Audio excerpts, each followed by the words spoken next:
Hello, people. Welcome to another edition of A Dose of Drew and Friday Night Knives. And tonight on Friday Night Knives, we have the Kizer NiceGuy. And it is actually pretty nice. This is the rich light handled version. It comes in a couple of different bits, but I really like the paper micarta on the rich light. Lots of interesting features on this. But first, let's get to the size.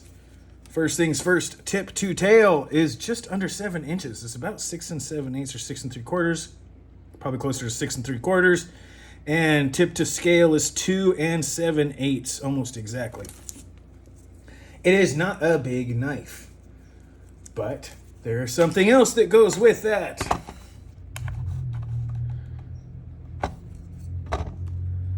Just over 2 ounces.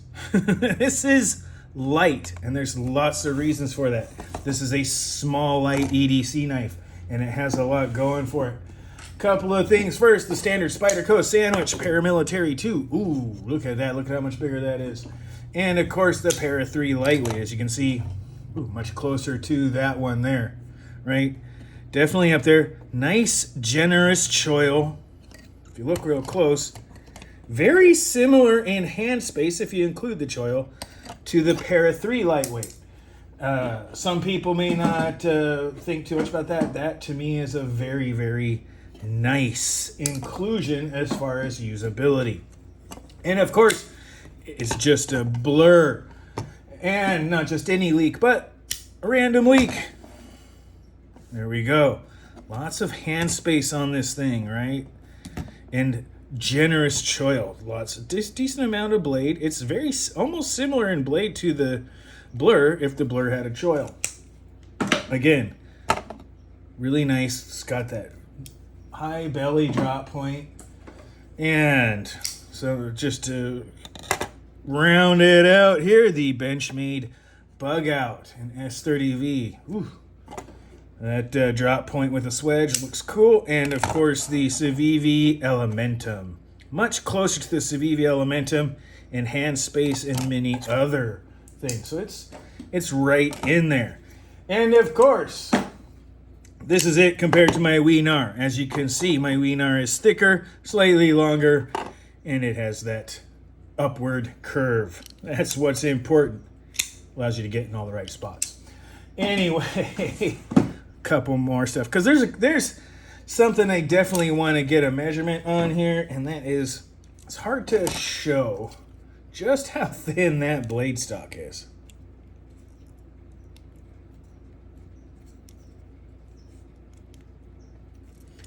But let's get it. Yeah, 0.0 96.5 thousandths, 95.5 thousandths. Well, that's just not getting very good results, is it? Okay, there we are. Zeroed again. 96.5 thousandths. It's thin. This is ridiculous. And yeah, I got a little oil leaking out there from oiling it because I was using it a lot. And behind the edge, because a blade stock this thin isn't very thick behind the edge, generally speaking. So let's see what we can do somewhere out here in the middle. That's about it. It's pretty, whoa, that slipped off.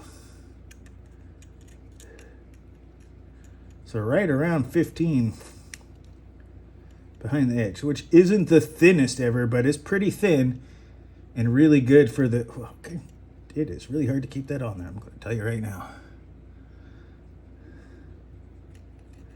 Boy, oh boy, I just can't seem to find a good spot. There we go. 18 thousandths behind the edge. Not bad. It gives it a little, for a thin blade stock, it's still fairly thin behind the edge, and it gives it a lot of support. It is Nitro V, which is going to be tough. And that's really significant on here. But let's talk about the rest of it, all right? Design, aesthetics, mechanics, all of the damn nice criteria, design, aesthetics, mechanics, noteworthy points, intended purpose, cost to value ratio, expectations, and of course, if I want it to be damn nicer, any requests. Here's the thing. This is a single-sided nested liner. meaning the show scale is just that. It's all scale. There's no set in liner. It's only on the one side, so you've got everything set, whether it be the bearings or the liner. It's all on one side. Part of what helps make it light. The other thing, that small form factor means it fits entirely. It's a 3-fingered support and a heavy duty saber grip for me, but choked up, fantastic. Over the top, doing the bit of scoring, great. Huge choil. That is definitely a finger choil, not just a up-jumped sharpening choil. It is there for your finger and to use, which is pretty cool. And that extra lightweight, it is so light in the hand, which is nice. Some people don't like that. Some people like, but for an EDC knife that's relatively small and is doing thin cutting chores and general EDC work, it's pretty good. That's really fantastic. And despite that thin blade stock, decent detent, good action. It's a double clutcher in that you push in and it hits your thumb, and you can close it with just a little flick. Pretty good. The aesthetics, it's small, it's got a tuck tail, it's got, right, the design is nice, the ergonomics are there, it's got jimping on all of the parts that are necessary. It's got it right there if you want to, for your choke up. It's got it out front when you're doing the finger over the top scoring bit, or just getting a lot of detail push work and all that sort of thing. Does a really good job. Nitro V is tough enough to uphold that thin edge and the thin blade stock, and you could sharpen it to an even thinner blade angle. I have a new tool to eat, so let's talk about that. Let's see if it shows up on screen here. Let's see if it shows up. I haven't tried this yet, so here we go. Right at about 3 degrees per side. Right? So we get that there right at about 3 degrees. That puts it at about 17 or 18 degrees per side on the secondary bevel. Crazy. Whoa, not the easiest thing to read all the time, but it does indeed somewhat work. So it's got a pretty decent bevel. It's got, we're talking 17, 18 degrees on that secondary bevel. Pretty nice. Pretty close to even too. I'm gonna get some of that oil off there. All right, so that's pretty good, and it looks good. It's good. The design is good. It's thin blade stock. It's got the right steel for that thin behind the edge, and for a good thin secondary bevel, and it has great action. The aesthetics of the drop point, it is a good, decent knife. You can tuck it in if you're going behind that rolls right into the back of the palm there. So you have a lot of control, stability, and force where it's sucked into your hand, which is very, very nice, right? Because the ergonomics, right? The aesthetics, yeah, they're classic and they're not overly done, but there's a lot of people, myself included, who definitely like classic. It's not ugly at all. And I actually like the red rich light handles. The red and black definitely looks good. Noteworthy points about this: relatively inexpensive. It's fairly inexpensive. It's incredibly lightweight. It's up there right around that 2-ounce mark. It's down around that 2-ounce mark. Really, really good on that. And it's just general EDC work, which it does very freaking well. Honestly, of course I got a piece of paper that may or may not work. Out of the box, that thin edge, that's pretty good. No stropping or nothing. Factory edge. Does all right. So that's pretty good. And this is just a decent, low weight, high value EDC knife. Nitro V isn't S90V or even D2 when it comes to edge retention, but it's up there with 14C28N and others in toughness, which means you can do, with proper heat treating, you can do a very thin edge, and that's going to help you with your edge retention and cutting efficiency. And I think that's its intended purpose. Its intended purpose is to just be a high value, good using, everyday small carry. And it does that absolutely fantastically. I believe this is under $50 for this.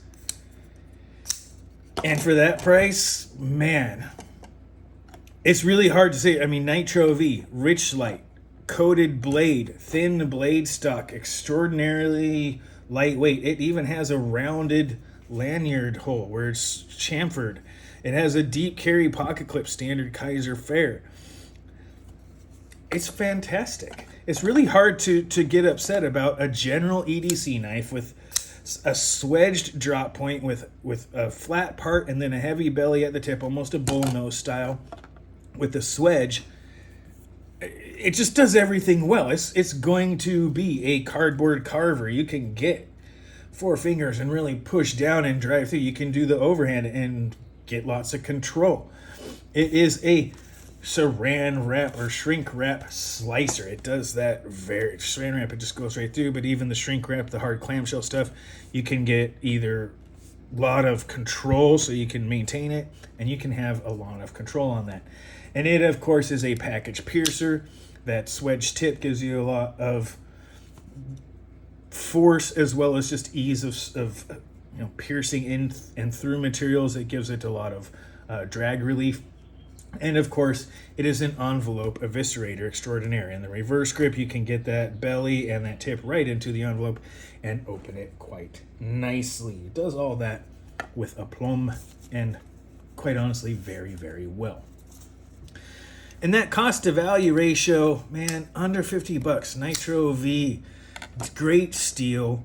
Kizer's usually pretty good about heat treat. I don't know if they're in the Spyderco, Benchmade, or even Vosteed's even coming up, but they at least do a good job or make sure that it's following manufacturer's recommendations at minimum. So it has a really high, this is really hard. If you're looking for a high value, good everyday EDC and you aren't overly done by fanciness or design, trying to make it into an art knife. You're someone who is kind of, I don't know this about no nonsense, but you like to have practicality and usefulness.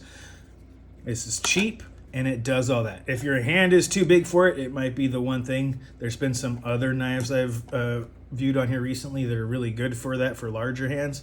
But this thing for most medium, average, I won't say slightly larger than average, but because mine are not quite there, but large hands can just barely get into the saber grip, and there's plenty of room in the choked up grip.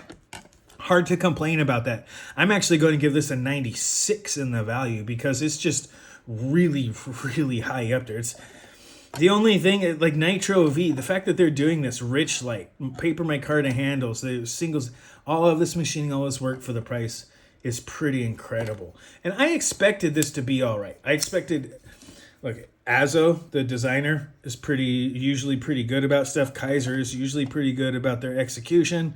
I expected to be there. I didn't expect this to be such a sleeper EDC.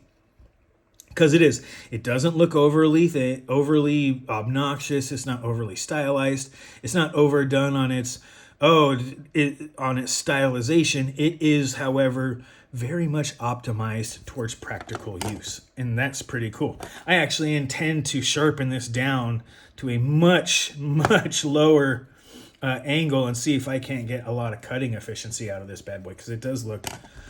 with Nitro V, it is something to do. This looks like a project to me to get it down to that 12 degree per side or something along that. See what I can do with it. But that's the fun part. It's inexpensive enough that you can make it a project knife without breaking the bank. It's also inexpensive enough that if you just want a good EDC knife and you don't want to pay an arm and a leg for it, it'll last a while. It's good high quality. And it's really hard to expect more than that. Could we do with a more upscale stuff? Yeah, possibly. But here's the thing. That takes away what's one of the best things about this knife, and that's its value. You get a lot of knife for the money you're spending. It's really, really up there in the value category.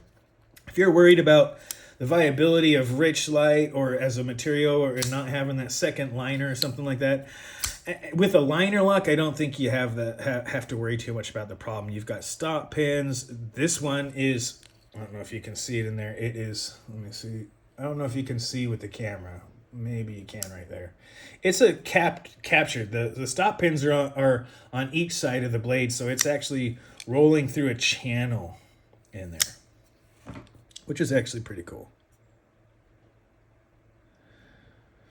The metal liner is weight reduced. It's hard to complain. Yeah, you could probably get some extra fancy stuff. You could probably do like S35EN or even, you know, something along, you get another tough steel to really maximize that thin blade stock, and you know, possibly a very acute secondary bevel.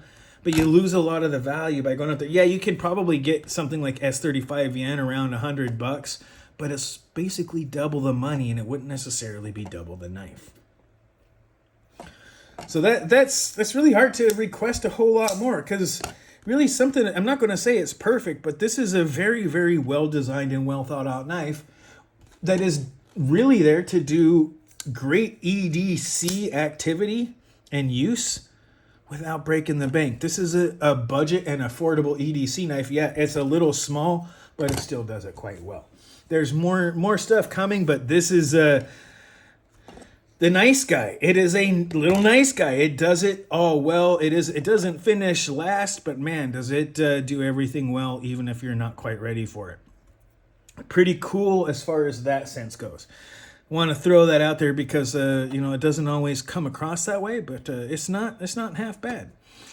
And that's really hard to say much more about this. The design, while classic, is very well thought out and has great lines that really, as well as ergonomics that fit this choked up grip and multiple uses very well.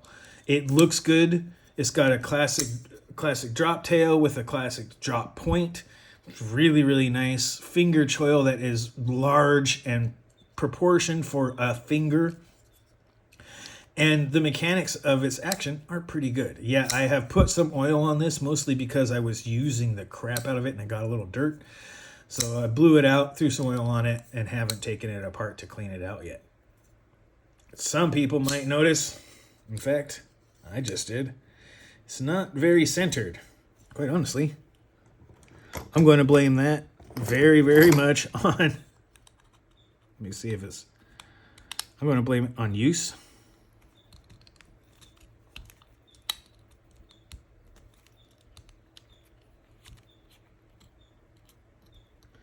Let's see if we can't fix it just a little bit.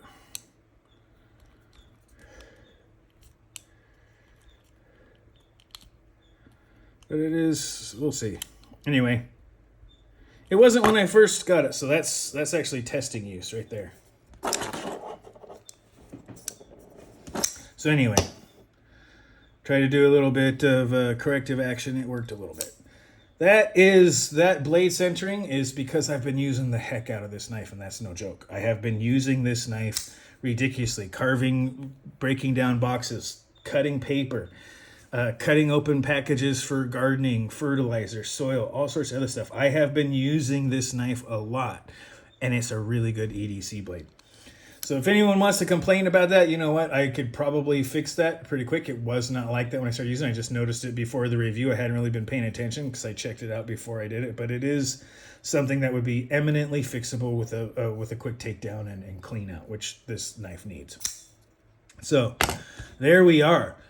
Design, aesthetics, mechanics, all great, noteworthy points. It's a budget EDC banger, and it does its intended purpose. Same thing as noteworthy points. This is an affordable EDC knife with high performance envelope and a low cost of entry. And that's part of the cost to value ratio. It is a low cost, high value knife, and it does that well. Okay. And yeah, it's, if you're used to Kizer's quality and you expect it to be there, it's going to be there.